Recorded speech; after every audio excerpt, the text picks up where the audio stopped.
نحمده ونصلي على رسوله الكريم أما بعد فأعوذ بالله من الشيطان الرجيم بسم الله الرحمن الرحيم يا أيتها النفس المطمئنة ارجعي إلى ربك راضية مرضية فادخلي في عبادي وادخلي جنتي صدق الله العظيم وبلغنا رسوله النبي الكريم ونحن على ذلك لمن الشاهدين والشاكرين والحمد لله رب العالمين اللهم صل على سيدنا محمد وعلى آل سيدنا محمد وبارك وسلم۔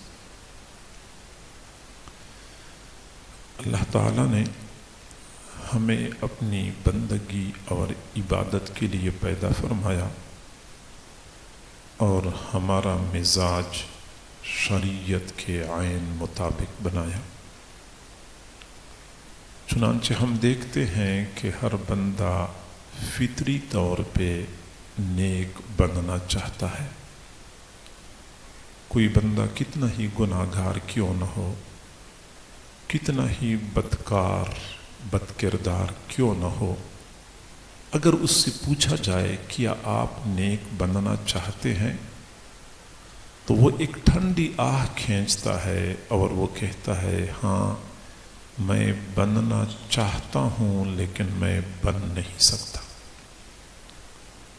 ماحول کی ناموافقت، نفس اور شیطان کی سرکشی اور تسلط کی وجہ سے بندہ کئی مرتبہ اپنے رب سے بہت دور چلا جاتا ہے، لیکن واپس پلٹنے کی چاہت اور حسرت دل میں موجود ہوتی ہے،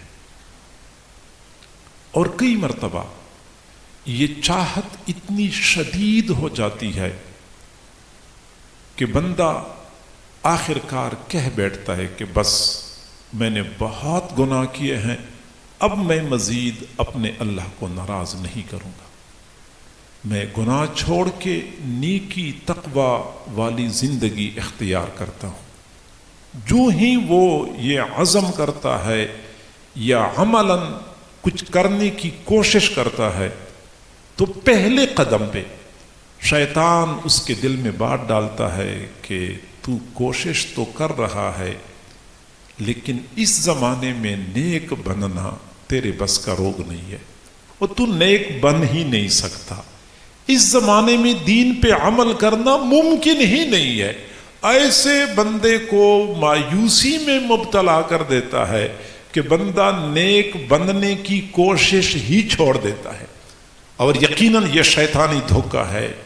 یاد رکھیں اللہ تعالیٰ نے اگر ہمیں نیک بننے کا حکم دیا ہے تو ہمارے لیے نیک بننا آسان بھی فرمایا ہے۔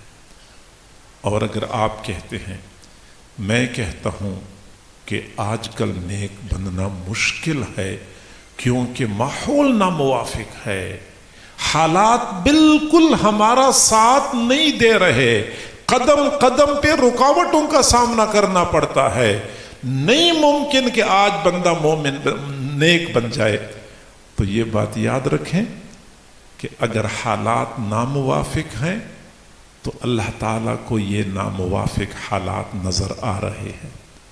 اللہ تعالیٰ کو پتہ ہے کہ میرا بندہ جب میری طرف آنے کی کوشش کرتا ہے تو قدم قدم پہ مشکلات کا سامنا کرنا پڑتا ہے، رکاوٹوں کی وجہ سے بندے کو شدت سے واسطہ پڑتا ہے، اللہ تعالیٰ کو پتہ ہے۔ اور یہی وجہ ہے کہ جب اللہ تعالیٰ ان رکاوٹوں کو دیکھتا ہے تو بندوں کے ساتھ خصوصی مدد شامل حال کرتا ہے اور اپنے تک آنے کا راستہ آسان کر دیتا ہے۔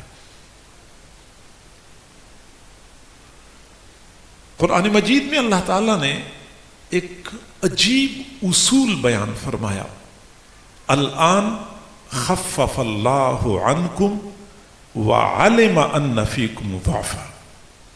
ایک وقت تھا لوگوں کے قوا مضبوط تھے، دین پہ عمل کرنے کے لیے جو ہمت چاہی تھی وہ ہمت موجود تھی تو دین پہ عمل ہو رہا تھا. پھر بعد میں کمزوری آ گئی، قوا کمزور ہو گئے، ہمتیں پست ہو گئیں. اللہ تعالیٰ نے فرمایا کہ تمہاری کمزوری کو دیکھ کر اللہ نے بھی آسانی کا فیصلہ کر دیا ہے. الآن خفف اللہ عنکم، اللہ نے اب تمہاری لیے تخفیف کر دی ہے، آسانی کر دی ہے. وعلم ان فیکم ضعفا، اللہ کو پتہ چل گیا کہ تمہارے اندر کمزوری آ چکی ہے. پرانے زمانے میں جب انسانی قوا مضبوط ہوتے تھے، ہم یہ مادی سفر کرتے تھے تو لوگ جانوروں کی پشت پہ بیٹھ کر مہینوں سفر کرتے تھے. جانور کی پشت پہ بیٹھنا ہوتا تھا، نہ گرمی سردی سے بچاؤ کا انتظام، نہ پیچھے کی طرف کوئی سہارا ہوتا تھا. مشقتوں والا سفر، اور کئی دن مسلسل سفر میں گزر جاتے تھے. پرانے زمانے میں جو سفر مہینوں میں طے ہوتا تھا، انسان کی کمزوری کی رعایت کرتے ہوئے اللہ نے آسانی پیدا فرمائی، وہی سفر گھنٹوں میں طے ہوتا ہے. تو جیسے مادی سفر میں اللہ نے آسانی پیدا فرمائی ہے، ایسی ہی روحانی سفر میں بھی اللہ نے اپنے بندوں کے لیے آسانی پیدا فرمائی ہے. مشکات شریف کی روایت ہے، حضور صلی اللہ علیہ وسلم نے فرمایا، میرے صحابہ، تم ایک ایسے زمانے میں ہو کہ تم میں سے کوئی بندہ دین کے 10 حصوں میں سے 9 حصوں پہ عمل کر لے اور ایک حصہ چھوڑ دے، وہ ہلاک ہو جائے گا. اور ایک ایسا زمانہ آنے والا ہے کہ اس میں کوئی بندہ دین کے 10 حصوں میں سے ایک حصے پہ عمل کر لے اور 9 حصوں کو چھوڑ دے، وہ پھر بھی کامیاب ہو جائے گا. کیونکہ وہ زمانہ ایسا ہوگا کہ تھوڑی محنت کی اللہ تعالیٰ زیادہ قیمت لگائے گا. سادہ اصول ہے، جب کوئی چیز مارکیٹ میں شارٹ ہو جاتی ہے ریٹ بڑھ جاتا ہے. چینی شارٹ ہو گئی، ریٹ بڑھ گیا. آٹا شارٹ ہو گیا تو ریٹ بڑھ گیا. پیٹرول شارٹ ہو گیا تو ریٹ بڑھ گیا. ایسی ہی جب اس دنیا میں نیک اعمال شارٹ ہو چکے ہیں، اللہ تعالیٰ نے بھی ریٹ بڑھا دیا ہے. اللہ نے بھی ریٹ بڑھا دیا ہے. بخاری شریف کی روایت ہے کہ قرب قیامت میں ایک سجدہ، یہ جو ایک مرتبہ بندہ اللہ کے سامنے زمین پہ ماتھا ٹیکتا ہے، یہ ایک سجدہ دنیا اور دنیا میں جو کچھ ہے سب سے بہتر ہو جائے گا. تھوڑے تھوڑے اعمال پہ اللہ وہ اجر عطا کرے گا کہ پرانے زمانے میں زیادہ اعمال پر بھی وہ اجر نہیں ملا کرتا تھا. حضرت مولانا احمد علی لاہوری رحمت اللہ علیہ فرمایا کرتے تھے کہ میں ولایت کی جس مقام پہ پہنچا ہوں، اس مقام تک پہنچتے پہنچتے مجھے 40 سال لگے ہیں. آج کوئی بندہ اس پیپل کے درخت کے نیچے میرے ساتھ 4 سال گزار دے، میں اس کو اس مقام تک پہنچا دوں گا. کہاں 40 سال کا طویل عرصہ اور کہاں 4 سال کی قلیل مدت. اللہ تعالیٰ نے آسانی پیدا فرمائی ہے. اور شریعت کا اصول یاد رکھیں کہ جب کوئی بندہ کام کرتا ہے، کام میں رکاوٹ نہیں ہوتی، آزادی سے بندہ کام کرتا ہے، اجر کم. اور جب رکاوٹ پیش آتی ہے، قدم قدم پہ مشکلات کا سامنا کرنا پڑتا ہے، اللہ تعالیٰ اجر بڑھا دیتا ہے. صحیح بخاری شریف کی روایت ہے، حضور صلی اللہ علیہ وسلم نے فرمایا، جو بندہ قرآن پاک کی تلاوت روانی سے کرتا ہے وہ تو روانی سے کرتا ہے، لیکن جو بندہ قرآن کی تلاوت اٹکتا ہے اور قرآن کی تلاوت اس کے لیے مشکل ہو، جیسے آپ لوگوں نے دیکھا ہوگا گھر میں دادا ہوتا ہے، دادی ہوتی ہے، بیچارے کیسے ایک ایک لفظ اٹک اٹک کے پڑھتے ہیں. فرمایا جو بندہ قرآن کی تلاوت میں اٹکتا ہے، قرآن کی تلاوت اس کے لیے مشکل ہوتی ہے، فلہو اجران، اس کو دگنا اجر ملتا ہے، کیونکہ اس کی اس عمل میں مزاحم اور رکاوٹ موجود ہے. بخاری شریف کی روایت ہے، حضور صلی اللہ علیہ وسلم نے فرمایا، جو بندہ آزاد ہوتا ہے وہ آزادی سے اپنے اعمال کرتا ہے، لیکن جو بندہ غلام ہوتا ہے، غلام نے ایک طرف تو آقا کی خدمت کرنی ہوتی ہے، دوسری طرف اللہ کی عبادت بھی کرنی ہوتی ہے. اب اس غلام کے لیے کام میں عبادات میں رکاوٹ پیش آتی ہے، ادھر نماز کا وقت ہے، ادھر آقا نے کہا کہ سبزی لے آؤ، وہ کہتے ہیں آٹا لے آؤ، وہ کہتے ہیں گروسری کا سامان لے آؤ، مشکل پیش آتی ہے۔ فرمایا ایسے غلام کو نیک عمل پہ دگنا اجر مل جاتا ہے۔ کئی مرتبہ ہمارے گھروں میں خواتین بیچاریاں کام کرتی ہیں، گھر کے کام کاج کی زیادتی الگ مسئلہ، پھر چھوٹے بچے کی پرورش اور اس کی نگرانی اور اس کی نگہبانی یہ مستقل ایک مسئلہ، اوپر سے مہمان آ گئے ان کی خدمت ایک الگ مسئلہ، ادھر سے ساس بیچاری بیمار ہے ان کی خدمت ایک الگ مسئلہ، پھر یہ خواتین اپنے آپ کو کوس رہی ہوتی ہیں، بچوں کو بد دعائیں دے رہی ہوتی ہیں۔ کاش کہ وہ خواتین اس چیز کا خیال کر لیں کہ میرے لیے جتنی زیادہ مشکلات ہیں اور میرے اعمال میں رکاوٹیں جتنی زیادہ ہیں اتنا ہی میرے اعمال پہ اجر بھی مجھے زیادہ ملتا ہے، رکاوٹ جتنی زیادہ اجر اتنا ہی زیادہ۔ لہٰذا آج اگر ہمیں ماحول کی رکاوٹ کا سامنا کرنا پڑ رہا ہے، حالات کی رکاوٹ کا سامنا کرنا پڑ رہا ہے، ہمیں یہ سوچنا چاہیے کہ پھر اس زمانے میں تھوڑے عمل پر بندے کو وہ بلند مقامات ملتے ہیں کہ پچھلے زمانے میں زیادہ عمل پر بھی وہ مقامات نہیں ملا کرتے تھے۔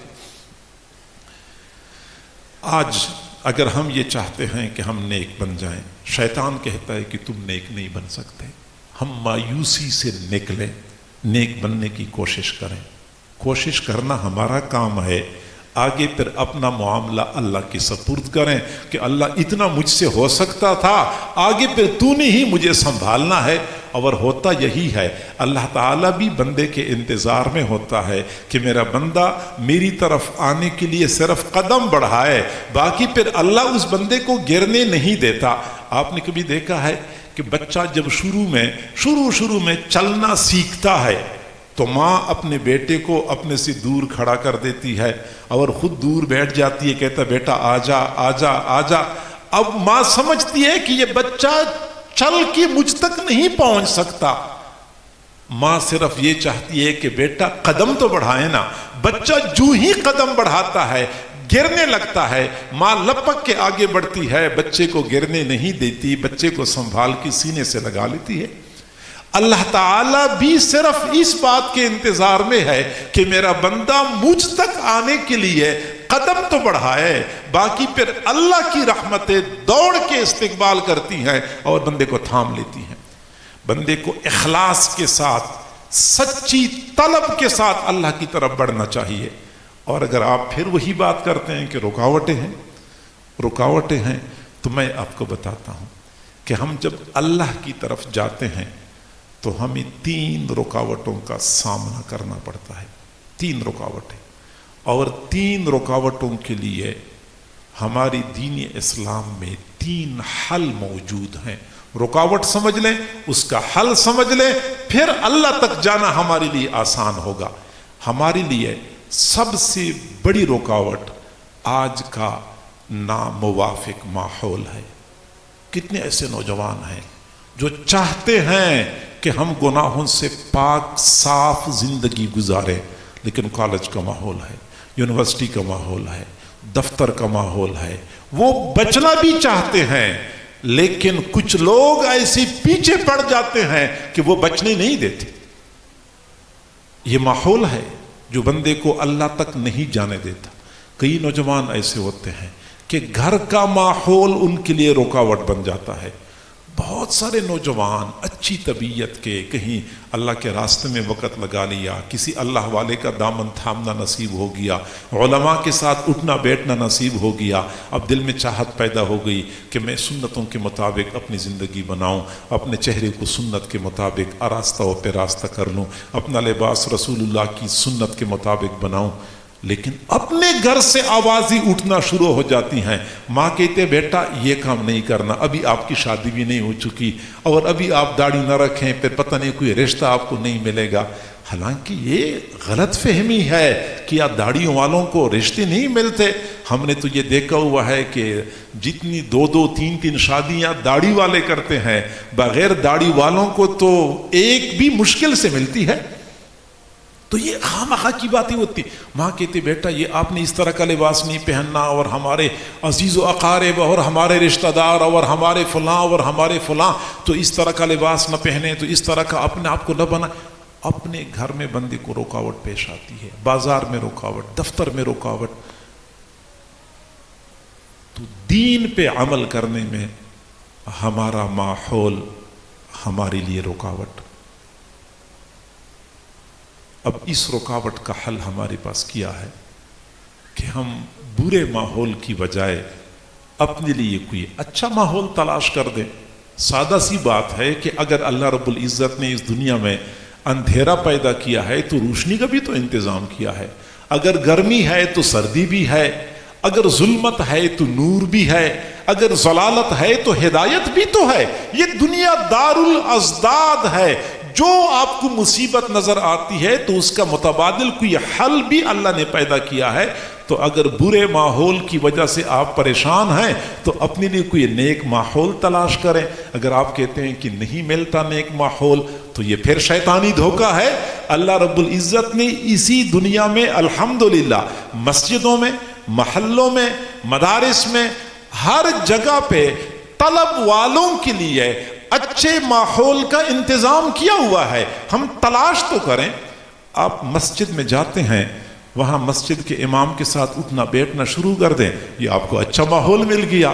مسجد میں جماعت کا کام کرنے والے لوگ ہوتے ہیں، ان کے ساتھ اٹھنا بیٹھنا شروع کر دیں، یہ آپ کو اچھا ماحول مل گیا. پورے دفتر میں 20 بندے کام کرتے ہیں، 2-3 بندے آپ کو ایسے نظر آ گئے جو دیندار ہیں، ان کے ساتھ اٹھنا بیٹھنا شروع کر دیں، آپ کو اچھا ماحول مل گیا.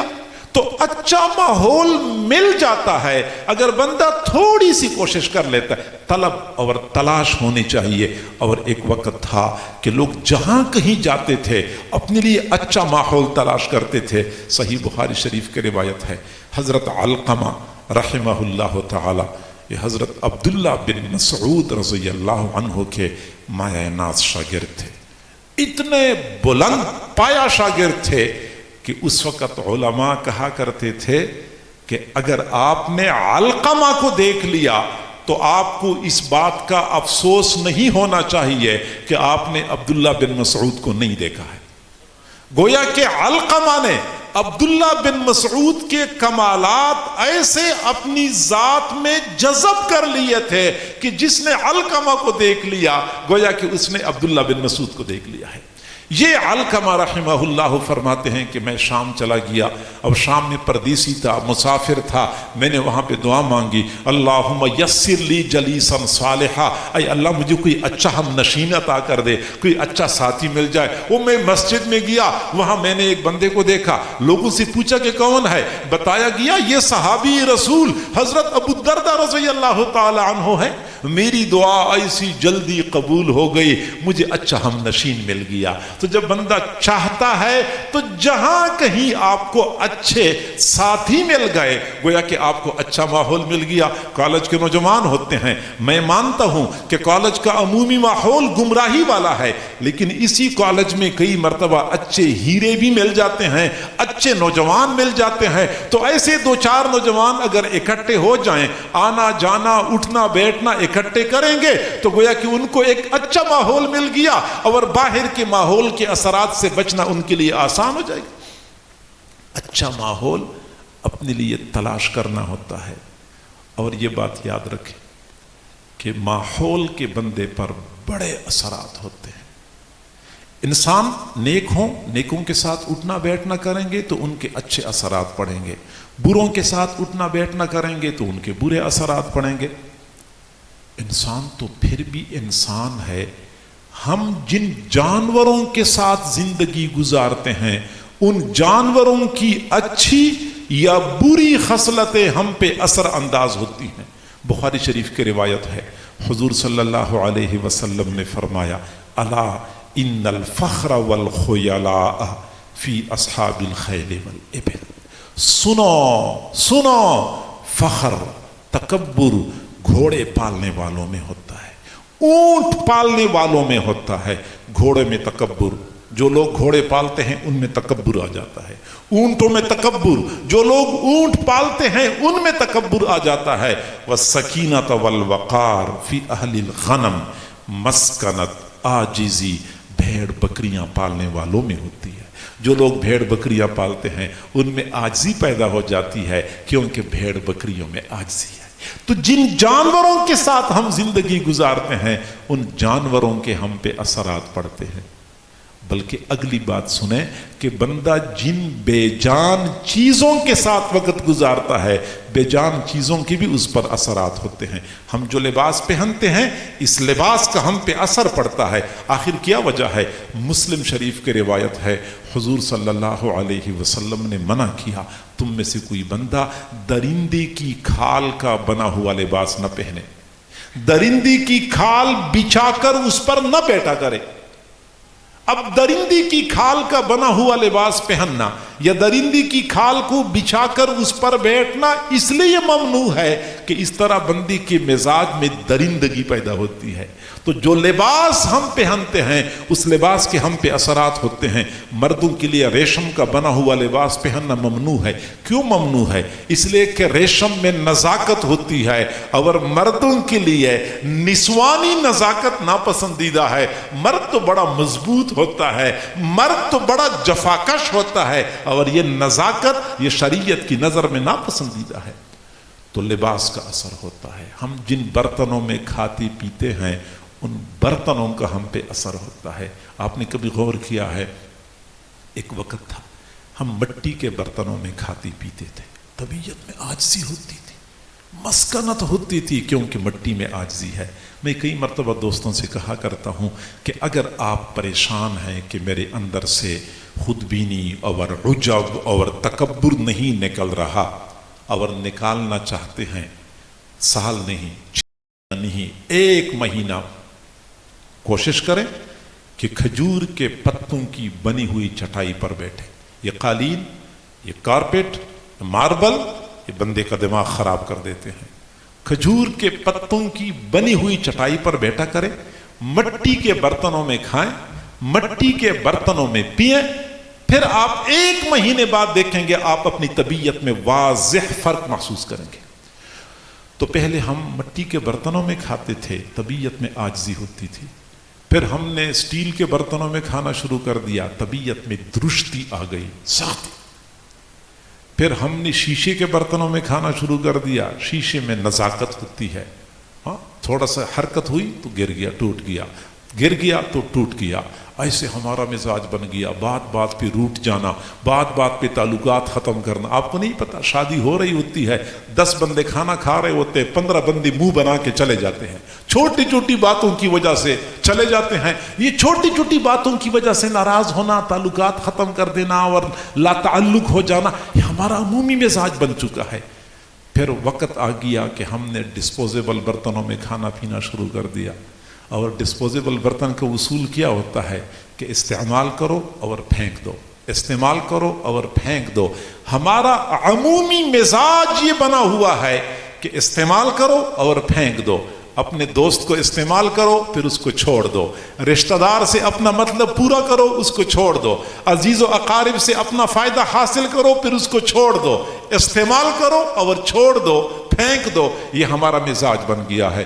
اچھا زمانہ تھا، گھر میں ایک تولیہ لٹکا ہوتا تھا، نہ جراثیم ہوتے تھے نہ کوئی بیماریاں پھیلتی تھی، اسی ایک تولیے کے ساتھ سارے لوگ ہاتھ بھی صاف کرتے تھے، منہ بھی صاف کرتے تھے۔ پھر ٹیشو پیپر کا دور آ گیا، اور ٹیشو کا اصول وہی ہے، استعمال کرو اور پھینک دو۔ ہمارا یہی مزاج بنا ہوا ہے۔ جو برتن ہم استعمال کرتے ہیں ان برتنوں کا ہم پہ اثر ہوتا ہے۔ ہمارے لیے اللہ تک پہنچنے میں پہلی رکاوٹ ناموافق ماحول، اور اس کا حل کیا ہے کہ ہم اپنے لیے کوئی اچھا ماحول تلاش کریں۔ اور اگر آپ کہتے ہیں کہ اچھے لوگ ملتے نہیں ہیں تو میں کہتا ہوں یہ بھی شیطانی دھوکہ ہے۔ ہر جگہ پہ الحمدللہ اچھے لوگ مل جاتے ہیں، بس بندہ تھوڑی سی کوشش کرے۔ ہاں اگر آپ یہ چاہتے ہیں کہ کوئی جنید بغدادی جیسا بندہ مل جائے، کوئی حسن بصری جیسا بندہ مل جائے تو میں اس کا دامن تھاموں گا، تو میرے بھائی یہ بھول ہے۔ حسن بصری کا زمانہ گزر چکا ہے، جنید بغدادی نے دوبارہ نہیں آنا، بایزید بستامی کا زمانہ گزر چکا ہے، یہ 15ویں صدی ہے، 15ویں صدی ہے، بایزید بستامی آپ کو نہیں ملیں گے۔ ہاں آج اگر آپ اسی ماحول میں، اسی زمانے میں کسی اللہ والے کا دامن تھام لیں، اللہ تعالیٰ اسی کو آپ کے لیے جنید بغدادی بنا کر اللہ تک پہنچنے کا ذریعہ بنا دے گا۔ تو برے ماحول کا متبادل اچھا ماحول ہے، یہ ہمارے لیے پہلی رکاوٹ ہے۔ اور ہمارے لیے دوسری رکاوٹ وہ شیطان ہے۔ شیطان ہمیں اللہ تک پہنچنے نہیں دیتا۔ شیطان ہے کون؟ شیطان جنات کے خاندان میں سے ہے۔ قرآن کہتا ہے کان من الجن، یہ جنات کے قبیلے میں سے ہے، یہ فرشتوں کی جماعت میں تھا۔ جب حضرت آدم علیہ السلام کے سامنے اس نے سجدہ نہیں کیا تو اللہ نے فرمایا فخرج منہا فإنک رجیم، نکل جا تو مردود ہے، میرے دربار سے نکل جا۔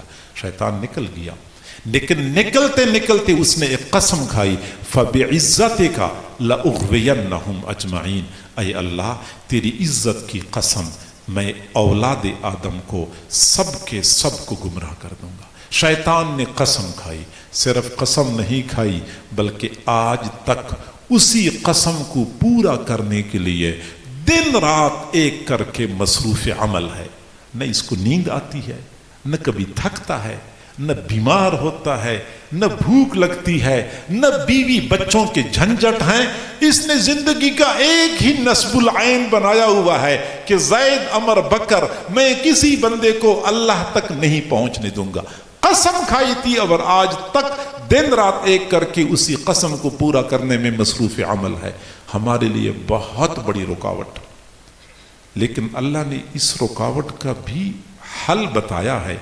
چنانچہ بخاری شریف کی روایت ہے، حضور صلی اللہ علیہ وسلم نے فرمایا ان الشیطان جاثم علی قلب ابن آدم، شیطان ابن آدم کے دل پر سونڈ گاڑ کے بیٹھا ہوتا ہے اور بندے کے دل میں گناہوں کے خیالات ڈالتا رہتا ہے، گناہوں پر ابھارتا رہتا ہے۔ جس طرح یہ مچھر سونڈ گاڑتا ہے، ایسی ہی یہ بھی بندے کے دل پہ سونڈ گاڑ کے بیٹھا ہوتا ہے، گناہوں کے خیالات ڈالتا رہتا ہے۔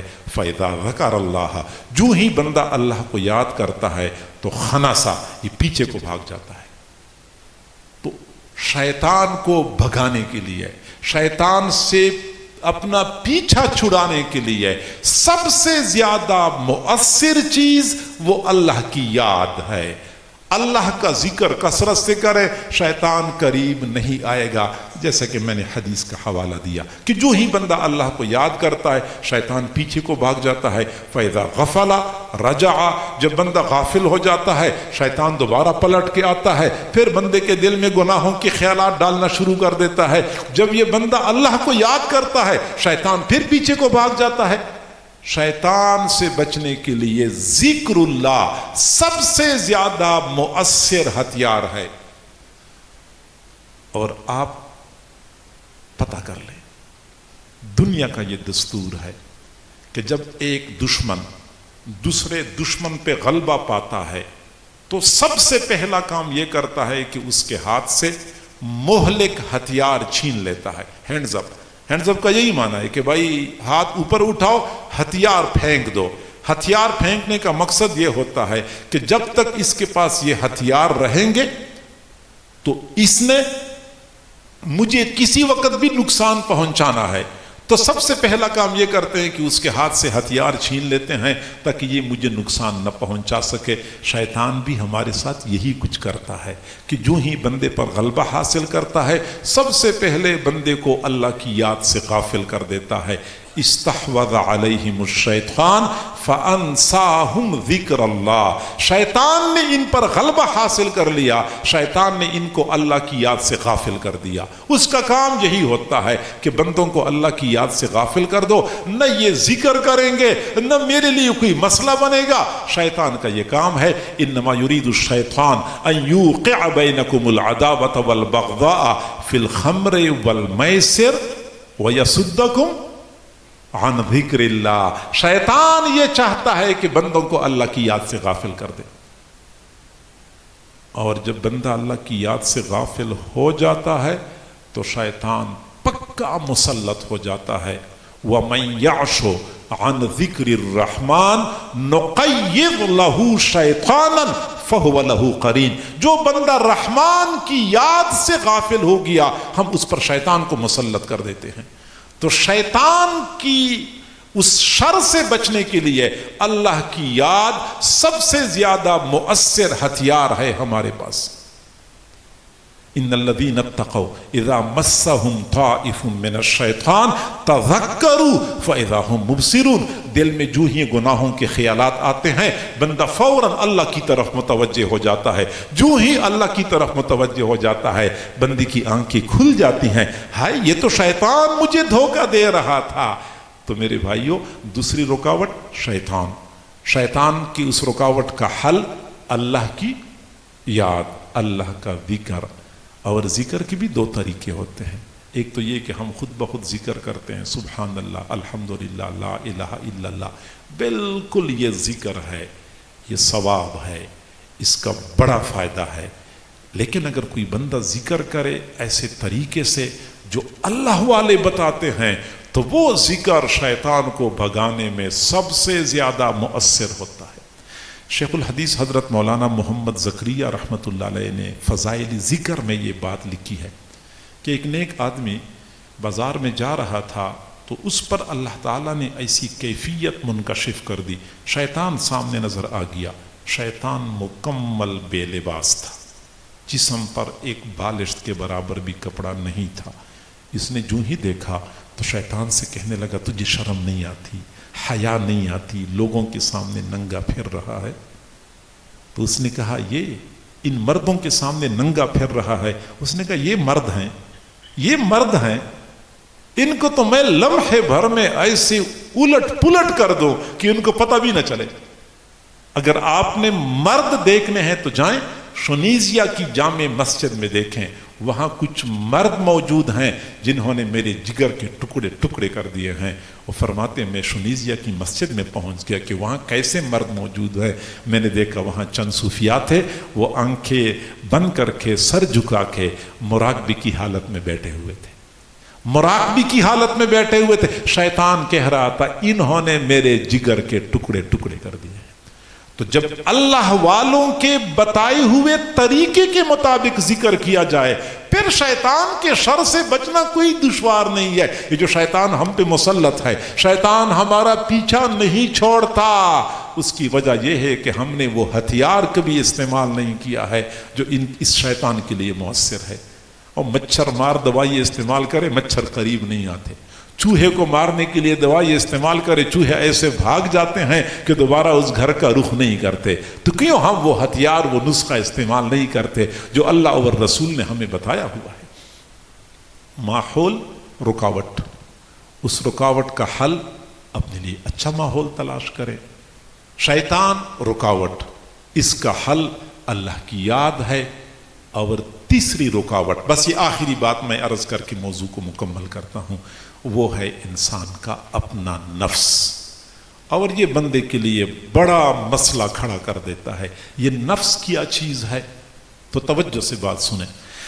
ہر انسان میں اللہ تعالیٰ نے اس کی جسم کے اندر، اس کے من کے اندر دو قوتیں رکھی ہیں، ایک خیر کی قوت ہے، ایک شر کی قوت ہے، اور یہ دونوں قوتیں ہر وقت برسر پیکار رہتی ہیں۔ خیر کی قوت چاہتی ہے کہ مجھے غلبہ حاصل ہو جائے، شر کی قوت چاہتی ہے کہ مجھے غلبہ حاصل ہو جائے۔ کئی مرتبہ آپ بیٹھے ہوتے ہیں، بیٹھے بیٹھے دل میں خیال آتا ہے کہ میں نفل پڑھ لوں، میں مسجد میں پیسے دے دوں، میں فلان ایک کام کر لوں۔ یہ جو بیٹھے بیٹھے خواہ میں دل میں خیال آتا ہے، اصل میں اندر ایک قوت ہوتی ہے خیر کی جو بندے کو نیکی کی طرف متوجہ کرتی ہے۔ اور کئی مرتبہ بیٹھے بیٹھائے بندے کے دل میں برائی کا خیال آتا ہے، حقیقت میں وہ شر کی قوت ہوتی ہے جو بندے کو برائی کی طرف متوجہ کرتی ہے۔ وہ جو شر کی قوت ہے اس کو نفس کہتے ہیں۔ یہ نفس ہر بندے میں موجود ہوتا ہے، یہ قوت ہر بندے میں موجود ہے، اور یہی قوت بندے کو پریشان کیے رکھتی ہے۔ اور یہ قوت کس قدر نقصان دہ ہے۔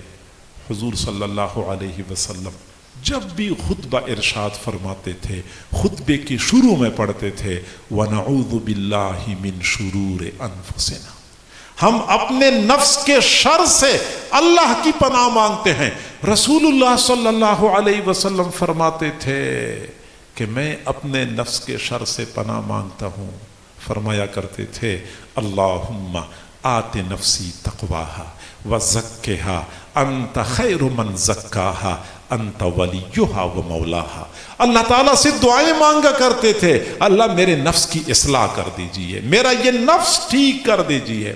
حضرت یوسف علیہ السلام کا قول قرآن مجید میں اللہ نے بیان فرمایا ہے وما ابرئ نفسی ان النفس لامارۃ بالسوء، یہ انسان کا نفس یہ برائی کے بارے میں بہت حکم کرنے والا ہے۔ یہ نفس جو اندر کی ایک قوت ہے جو بندے کو برائی پر ابھارتی ہے، یہ ہمارے لیے بہت بڑی رکاوٹ ہے، اور عام طور پہ لوگ اس کو رکاوٹ نہیں سمجھتے۔ ہمارا تو حال یہ ہے کہ ہر گناہ کا الزام شیطان پہ، ہر خرابی کا بہتان شیطان پہ لگاتے ہیں، وہ شیطان نے گناہ کروایا، شیطان نے فساد پھیلایا ہوا ہے، شیطان نے لوگوں کو ورغلایا ہوا ہے، شیطان نے مجھے دھوکہ دیا۔ شیطان گویا کہ ہم سمجھتے ہیں کہ دنیا میں جہاں کہیں کوئی خرابی ہے اس کے پیچھے شیطان ہے۔ حقیقت یہ ہے کہ ہر برائی کا الزام شیطان پہ لگانا انصاف کے تقاضوں کے خلاف۔ حقیقت یہ ہے کہ جب سے دنیا وجود میں آ چکی ہے اس دن سے لے کر آج تک اللہ تعالیٰ کی جتنی نافرمانیاں ہو چکی ہیں، یا تو انسانی نفس نے اکیلے کروائی ہیں یا شیطان کے ساتھ مل کے کروائی ہیں۔ آج تک شیطان کسی بندے سے اکیلے کوئی گناہ نہیں کروا سکا ہے۔ شیطان کے ساتھ جب تک نفس کی مدد نہیں ہوتی، شیطان اکیلے کسی بندے سے گناہ نہیں کرواتا، نفس کی مدد ہوتی ہے تو گناہ کرواتا ہے۔ تو اصل برائی کی جڑ تو نفس ہے جس کی طرف ہماری توجہ نہیں ہے، اور یہ بھی انسانی نفس کی چالاکی ہے کہ ہر گناہ کا الزام شیطان پہ لگاتا ہے اور اپنے آپ کو بچائے رکھتا ہے۔ جی، اور اگر ہم کہتے ہیں کہ نہیں ہر برائی شیطان کی جانب سے ہے، تو سوال ذہن میں پیدا ہوتا ہے کہ جب شیطان فرشتوں کی جماعت میں تھا، اللہ تعالیٰ نے فرمایا اسجدوا لآدم، تم حضرت آدم علیہ السلام کے سامنے سجدہ کر لو۔ فرشتوں نے سجدہ کر لیا، شیطان نے سجدہ نہیں کیا۔ اس وقت شیطان کو اس گناہ پر کس نے آمادہ کیا تھا؟ اس وقت کوئی اور شیطان تو نہیں تھا کہ جس ہم کہتے کہ شیطان کو شیطان نے دھوکہ دیا۔ ہمیں یہ ماننا پڑے گا کہ شیطان کا اپنا نفس تھا جس نے شیطان کو برگلایا اور فرشتوں کی جماعت سے نکال کر راندہ درگاہ بنا دیا۔ تو نفس اتنا خطرناک دشمن ہے جس نے شیطان کو بھی شیطان بنانے میں اپنا کردار ادا کیا ہے۔ تو نفس کو کبھی آپ لوگ پاک پاکیزہ نہ سمجھیں، یہ بڑا خطرناک ہے۔ اب اس نفس کا علاج کیا ہے، اس رکاوٹ کو کیسے دور کیا جا سکتا ہے؟ تو اس نفس کی اصلاح کرنی ہوتی ہے، اس کو ٹھیک کرنا ہوتا ہے، اس کی اندر سے بری خصلتیں نکال کر اچھی خصلتوں سے اس کو آراستہ پہ راستہ کرنا ہوتا ہے۔ دوسرے لفظوں میں آج کل کمپیوٹر کی زبان میں یہ کہ اس کا سافٹ ویئر اپڈیٹ کرنا ہوتا ہے، ہاں اس کو تبدیل کرنا ہوتا ہے، تو یہ خود بخود خیر کے راستے پہ چل پڑتا ہے۔ قرآن مجید میں اس نفس کی اصلاح کے لیے تزکیہ کا لفظ استعمال ہو چکا ہے۔ اس نفس کا تزکیہ کرنا ہوتا ہے، اس نفس کی اصلاح کرنی ہوتی ہے، اور نفس کا تزکیہ اتنا اہم عمل ہے، اتنا اہم عمل ہے۔ میرے بھائیو، اللہ تعالیٰ اگر کوئی حقیقت بیان فرما دے تو وہ کس قدر ٹھوس اور لاریب حقیقت ہوگی، اور اگر اللہ تعالیٰ ایک حقیقت کو قرآن میں بیان فرما دے اس کے ٹھوس پن میں اور اضافہ ہو جاتا ہے۔ اگر اللہ تعالیٰ کوئی حقیقت بیان کرنے سے پہلے ایک قسم کھائے تو اور زیادہ مضبوط بات ہو جائے گی، اور اگر اللہ تعالیٰ ایک حقیقت بیان کرنے سے پہلے 2-3 قسمیں کھائے تو اور زیادہ ٹھوس اور مضبوط ہو جائے گی یہ حقیقت۔ قرآن مجید میں اللہ تعالیٰ نے ایک ایسی حقیقت بیان فرمائی ہے جس کو بیان کرنے سے پہلے 1 نہیں 2 نہیں 3 نہیں مسلسل 11-12 قسمیں کھائی ہیں. 11-12 قسمیں کھانے کے بعد پھر ایک حقیقت بیان فرمائی ہے. والشمس وضحاها والقمر اذا تلاها واللیل اذا جلاها والنہار اذا جلاها واللیل اذا یغشاها والسماء وما بناها والارض وما طحاها ونفس وما سواها فالہمها فجورها وتقواها. مسلسل قسمیں کھاتے کھاتے آخر میں اللہ نے فرمایا قد افلح من زکاها، جس نے اپنے نفس کو پاک کر لیا وہی بندہ کامیاب ہو گیا. تو نفس کو پاک کرنا ہوتا ہے، اس کے اندر سے بری صفات کو نکال کے اچھی صفات اس کے اندر ڈالنی ہوتی ہے. تو 3 مسائل ہیں ہمارے لیے اور ان مسائل کی 3 حل ہیں.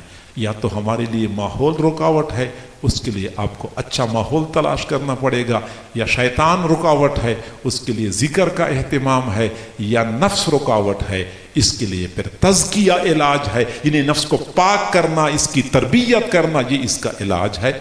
اور اگر آپ چاہتے ہیں کہ یہ تینوں مسائل کا حل مجھے ایک چھت کے نیچے مل جائے، آج کل بڑے بڑے سپر سٹور بنے ہوتے ہیں، لوگ چاہتے ہیں کہ بس اسی ایک سٹور میں بندہ چلا جائے اور پورے مہینے کے لیے سارا سامان وہیں سے مل جاتا ہے، دوائی وہیں سے ملتی ہے، گروسری وہیں سے ملتی ہے، سبزی اور فروٹ وہیں سے ملتے ہیں، خشک میوے اور مثالیں وہاں سے ملتے ہیں. گویا کہ ایک چھت کے نیچے سب کچھ میسر ہوتا ہے. لوگ ایسے سٹور میں جانا پسند کرتے ہیں. اگر آپ یہ چاہتے ہیں کہ 3 مسائل آپ نے بتا دیے، 3 حل بتا دیے، اب ایک ایک حل کی خاطر ہم کہاں بھٹکتے پھرتے رہیں گے، کہاں کہاں بھاگتے رہیں گے. تو میں آپ کو بتاؤں کہ اگر آپ کو یہ تینوں حل تلاش کرنے ہیں تو تینوں حلوں کا مرکز آپ کو خانقاہ ملے گا. خانقاہ اللہ والوں اور مشائخ کے مراکز. خانقاہوں میں آپ کو اچھا ماحول بھی ملتا ہے، خانقاہ میں آپ کو ذکر کا طریقہ بھی ملتا ہے، خانقاہ میں نفس کا تزکیہ کا نصاب بھی ملتا ہے. ایک خانقاہ کے اندر آپ کو یہ تینوں حل مل جائیں گے. گویا کہ تینوں رکاوٹیں ختم ہو جائیں گی، پھر اللہ تک پہنچنا آسان ہو جائے گا. خانقاہوں میں اچھا ماحول ہوتا ہے، اور ماحول کا کمال یہ ہوتا ہے کہ برے سے برا بندہ بھی چلا جاتا ہے، ماحول کے اثرات پڑتے ہیں تو وہ نیک بن جاتا ہے. نیک لوگوں کے ساتھ تعلق جوڑیں، نیک بننا آسان ہو جائے گا. ہمارے حضرت جی دامت برکاتہم العالیہ حضرت مولانا حافظ پیر ذوالفقار احمد صاحب نقشبندی مجددی، ان کے ایک مرید ہیں، ڈاکٹر صاحب ہیں، تو بتا رہے تھے کہ میرے سے پہلے میری بیوی حضرت جی سے بیعت ہو گئی. میری بیوی ڈاکٹر بھی ہے، قابل بھی ہے، ذہین بھی ہے، شکل کی بھی اچھی ہے. تو ظاہری بات ہے کہ جب بندے کے اندر خوبیاں ہوتی ہیں، کمالات ہوتے ہیں، تو دماغ خراب ہو جاتا ہے، مزاج میں نزاکت آ جاتی ہے. تو کہتے ہیں کہ بات بات پہ غصہ کرتی تھی، میرے ساتھ لڑتی جھگڑتی تھی. تو جب وہ بیعت ہو گئی حضرت جی سے تو مجھے کہنے لگی کہ میں حضرت جی سے بیعت ہو چکی ہوں. فرماتے ہیں کہ میں نے ان سے کہا اچھا، میں آپ کی پیر کو تب کامل مانوں گا کہ آپ کے اندر سے یہ غصہ ختم ہو جائے، میں تب اس کو کامل مانوں گا. چنانچہ وہ میری بیوی نے ذکر اذکار شروع کر دیے، اوراد وظائف کا اہتمام شروع کر دیا. تو میں نے ہر گزرتے دن کے ساتھ تبدیلی محسوس کرنے شروع کر دی کہ اب وہ غصہ نہیں کرتی، بات بات پہ مجھ سے معافی مانگتی ہے، طبیعت میں نرمی پیدا ہو گئی اور گردن سے سریا نکل گیا. میں حیران ہو گیا. کہتے ہیں گزرتے کرتے کرتے پورا مہینہ گزر گیا. تو پھر مہینے بعد میں نے ان سے کہا کہ پہلے تو میرا خیال تھا کہ میں آپ کے حضرت سے بیعت کروں گا، اب میرا جی چاہتا ہے کہ میں آپ سے بیعت کروں. یعنی واقعی اللہ والوں کی صحبت کا اثر ہوتا ہے. کبھی تجربہ کر کے دیکھ لیں، 2-4 دن کسی اللہ والی کی نگاہوں میں گزار کے دیکھیں، یہ گردن سے سریا نکل جاتا ہے، درشتی نرمی میں تبدیل ہو جاتی ہے، بخل سخاوت میں تبدیل ہو جاتا ہے، اور حرص قناعت میں تبدیل ہو جاتا ہے. بری خصلتیں نکل جاتی ہیں، اچھی خصلتوں سے بندہ آراستہ ہو پہ راستہ ہو جاتا ہے. تبدیلی آتے دیر نہیں لگتی. ایک مرتبہ کسی اللہ والی کی نظر پڑ جائے. وہ آپ لوگوں نے کبھی غور کیا ہے، یہ پیاز یہ بہت بدبودار سبزی ہے، چارہ بھی نہیں ہے، ہر جگہ پہ دستیاب بھی ہے اور ہر جگہ ضرورت بھی پڑتی ہے. لیکن اتنا بدبودار کہ حضور نے فرمایا تم میں سے کوئی بندہ کچا پیاز کھا لے تو وہ ہماری مسجد میں نہ آئے، منہ سے بدبو آتی ہے. اور بدبودار اتنا کہ اگر آپ کسی چھری سے پیاز کاٹیں اور بعد میں اسی چھری کو دھوئے بغیر اسی سے سیب کاٹیں تو بندہ سیب میں بھی اس کا ذائقہ محسوس کرتا ہے، بندہ سمجھتا ہے کہ اس چھری سے پیاز کاٹا گیا ہے، اس قدر اس کی کریہ بو ہوتی ہے. لیکن اگر اسی پیاز کو گھی کا تڑکا لگایا جائے تو اڑوس پڑوس تک اس کی خوشبو پہنچ جاتی ہے. جی ہاں، تڑکا لگانے والی بات ہوتی ہے. کوئی بندہ کتنا ہی برا کیوں نہ ہو، کتنا ہی بدکار بد کردار کیوں نہ ہو، کسی اللہ والی کی صحبت کا تڑکا لگ جائے تو دنیا اس کی خوشبو سے معطر ہو جاتی ہے. لہذا حق بنتا ہے کہ ہم اللہ والوں کے ساتھ تعلق جوڑیں. یہ تینوں مسائل کا حل آپ کو اللہ والوں کی صحبت میں مل جائے گا. صحیح بخاری شریف میں ایک محدث کا تذکرہ کثرت سے ملتا ہے، امام شعبہ رحمۃ اللہ علیہ. ان کے بارے میں علامہ ذہبی رحمۃ اللہ علیہ نے لکھا ہے کہ ایک جگہ پہ حدیث کا درس دیا کرتے تھے اور قریب ایک بستی تھی، بستی میں ایک ڈاکو تھا، بدنام زمانہ، لوگوں کے لیے وبال جان بنا ہوا تھا. ایک دن امام شعبہ رحمۃ اللہ علیہ حدیث کا درس دے کر گھوڑے پہ سوار ہو کر اپنے گھر کی طرف جا رہے تھے. راستے میں وہ ڈاکو سامنے آیا. ڈاکو کو شرارت سوجھی، اس نے حضرت کے گھوڑے کی لگام کو پکڑا اور کہنے لگا تو لوگوں کو حدیثی سناتا ہے، آج مجھے بھی کوئی حدیث سنانی ہوگی. وہ بد تہذیبی کر رہا تھا، وہ گستاخی کر رہا تھا. حدیث سننے کا یہ طریقہ نہیں تھا. امام شعبہ رحمۃ اللہ علیہ نے سوچا کہ اس کے ساتھ کیا الجھنا ہے، میں کہیں سائیڈ پہ ہو جاتا ہوں. گھوڑے کو سائیڈ پہ کرنے کی کوشش کی لیکن اس ڈاکو نے حضرت کے گھوڑے کی لگام کو تھاما ہوا تھا، نہیں جانے دے رہا تھا. آخر کار حضرت سمجھ گئے. جلال میں آئے تو جلال کی حالت میں متصل سند کے ساتھ ایک حدیث پیش کر لی. حدثنی فلاں قال حدثنی فلاں عن عبد اللہ بن مسعود رضی اللہ تعالی عنہ قال قال رسول اللہ صلی اللہ علیہ وسلم اذا لم تستحی فاصنع ما شئت. حضور صلی اللہ علیہ وسلم نے فرمایا جب آپ کے اندر ختم ہو جائے پھر جو جی چاہے کر لے. بے حیا باش و ہر چخواہی باش، بے حیا بن جا پھر سب کچھ بن سکتا ہے. مقصد یہ تھا کہ تو بے حیا بنا ہوا ہے کہ تو ایسے کام کرتا ہے. ایک اللہ والی کی زبان سے نکلے ہوئے الفاظ تھے جو تیر کی طرح ڈاکو کے دل میں پیوست ہو گئے. ڈاکو کے دل پہ چوٹ لگی، میں اتنا برا بندہ ہوں، عام لوگوں کو تو پریشان کرتا رہا، اب میں نے اللہ والوں کو پریشان کرنا شروع کر دیا. اسی وقت حضرت سے معافی مانگی. نہ صرف یہ کہ حضرت سے معافی مانگی بلکہ وہی ڈاکو امام شعبہ رحمۃ اللہ علیہ کے شاگرد بنے. نہ صرف یہ کہ وہ امام شعبہ کے شاگرد بنے بلکہ بعد میں وہی ڈاکو امام بخاری کے استاد بن گئے.